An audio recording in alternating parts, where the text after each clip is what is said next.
Намирам се на границата на тази нива. Вляво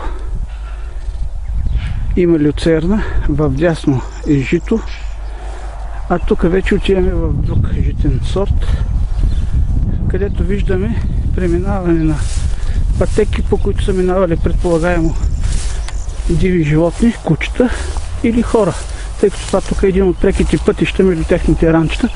Ето какво представляват това, което навярно са заснели нашите наблюдатели от близките 5-етажни блокове, които се намират в непосредствена близост. Улицата се нарича Бадемите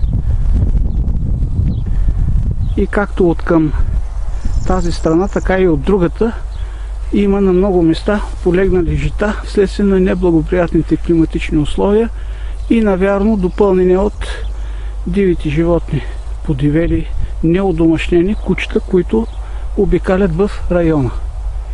Но това в никакъв случай не прилича на житните кръгове в класическия им вид, които познаваме в уфологията.